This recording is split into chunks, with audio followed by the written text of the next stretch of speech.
என் வாழ்வில் வியானி.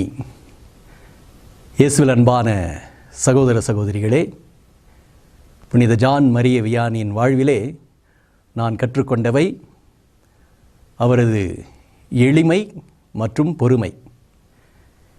நான் பணி செய்து வந்த பங்கு தளங்களிலே எல்லா மக்களிடத்திலும் பேசுவதற்கான வாய்ப்பு கிடைக்கும்.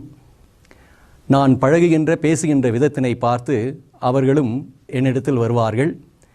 அந்த நேரங்களிலே சில வேளைகளில் அவர்கள் பேசுவதை கேட்பதற்கு நமக்கு பொறுமை இருக்காது. ஆனால் அவர்களை மதித்து அவர்களை அமரச் செய்து அந்த நேரத்திலே அவர்களோடு உரையாடும்போது அவர்களுக்கு ஒரு விதமான ஒரு நம்பிக்கை, ஒரு தன்னம்பிக்கை இருக்கும்.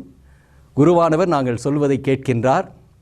அவர் பதில்மொழி கூறவில்லை என்றாலும் கூட நாங்கள் பேசுவதை அவர் கேட்கின்றார், பொறுமையோடு கேட்கின்றார்.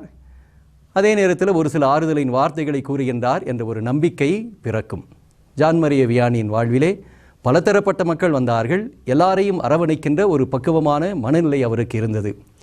எனது வாழ்விலும் கூட இந்த ஒரு பண்பை அவரிடத்திலிருந்து எடுத்துக்கொண்டதற்காக இறைவனுக்கு நான் நன்றி செலுத்துகின்றேன்.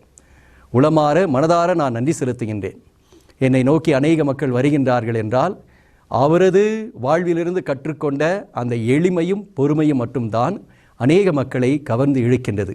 இது எல்லா குருக்களுக்கும் ஏற்ற ஒரு வாழ்வு நிலை ஆதாரமாக இருக்கின்றது. இந்த மதிப்பீடுகள் தான் நம் அனைவருக்குமே பொருந்துகின்ற ஒரு மதிப்பீடுகளாக இருக்கின்றன. இன்றைய காலகட்டங்களிலே நாம் பார்க்கின்றோம், தொழில்நுட்ப உலகம் அமர்ந்து பேசுவதை கேட்பதற்கு நேரமில்லை, பொறுமையும் இல்லை. ஆனால் என் வாழ்விலே அந்த ஒரு பொறுமையையும் தாழ்ச்சியையும் எளிமையையும் கடவுள் கொடுத்ததற்காக இறைவனுக்கு நான் உளமாற நன்றி செலுத்துகின்றேன். புனித ஜான் மரிய வியானியே, எங்களுக்காக வேண்டிக் கொள்ளும். புனித ஜான் மரிய வியானியே, எங்களுக்காக வேண்டிக் கொள்ளும்.